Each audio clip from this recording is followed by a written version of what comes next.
Supreme court ने आखिरकार article 370 को समाप्त करने के केंद्र सरकार के फैसले के खिलाफ दायर याचिका पर फैसला सुना दिया है। 5 जजों की बेंच ने अनुच्छेद 370 को समाप्त करने के मोदी सरकार के फैसले को सही करार दिया है। अपने फैसले में सुप्रीम कोर्ट ने कहा है कि भारत में विलय के साथ ही जम्मू कश्मीर ने अपनी संप्रभुता को छोड़ दिया और लिहाजा जम्मू कश्मीर अन्य राज्यों की तरह ही भारत के लिए है। इस मुद्दे पर 3 अलग अलग फैसले आए, लेकिन तीनों फैसले में जज एक मत थे। लेकिन अब आपके जहन में सवाल ये होगा कि 370 जिसे निरस्त किया गया और 35A 35 है, उसके बाद कश्मीर में क्या बदल गया था, ये आपके लिए जानना ज़रूरी है, जो अब निरंतर लागू रहने वाला है। अब मैं आपको वो बताती हूँ कैसे कश्मीर की पूरी तस्वीर बदली है पिछले 4 सालों में, और अब और कश्मीर कितना ज़्यादा बदलेगा, क्योंकि सुप्रीम कोर्ट की तरफ से कहा गया है कि सितंबर 2024 में वहाँ पर चुनाव भी करवाया जाए। क्या बदल जाएगा कश्मीर में, आइए अब आपको ये बताते हैं। जम्मू कश्मीर पर केंद्र की नरेंद्र मोदी सरकार ने ऐतिहासिक फैसला सुनाते हुए राज्य की विशेष दर्जे को खत्म करने का फैसला किया। गृह मंत्री अमित शाह ने राज्यसभा में 4 संकल्प उस वक्त पेश किया। आर्टिकल 370 को खत्म करने का प्रस्ताव पेश किया गया। आपको बता दें, आर्टिकल 370 को जम्मू कश्मीर से हटाने का फैसला संसद साधारण बहुमत से पास कर सकती थी।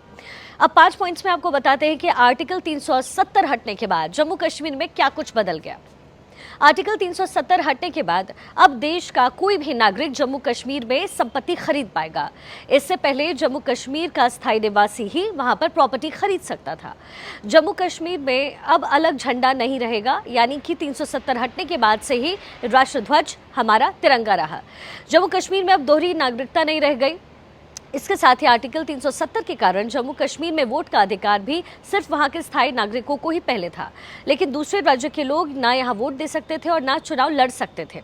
लेकिन 370 के निरस्त होने के बाद ये दोनों ही विकल्प उनके पास मिल गए। एक और अहम बदलाव ये हुआ कि जम्मू कश्मीर में देश का कोई भी नागरिक सरकारी नौकरी पा सकता है। इससे पहले सिर्फ वहाँ के स्थायी निवासी ही वहाँ पर सरकारी नौकरी कर सकते थे।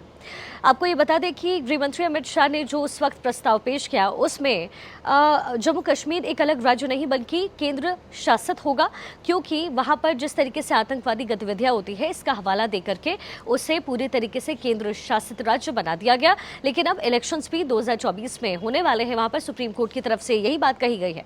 तो कश्मीर की जो पूरी तस्वीर है वो बदल गई है। पीओके को लेकर के लगातार गृह मंत्री अमित शाह सदन में नारे दे ही रहे हैं, लेकिन अब जो बदला है उस बदलाव को और आगे लेकर जाया जाएगा, क्योंकि जो बदलाव की बयार है वो इस वक्त जम्मू कश्मीर में बदल रही है।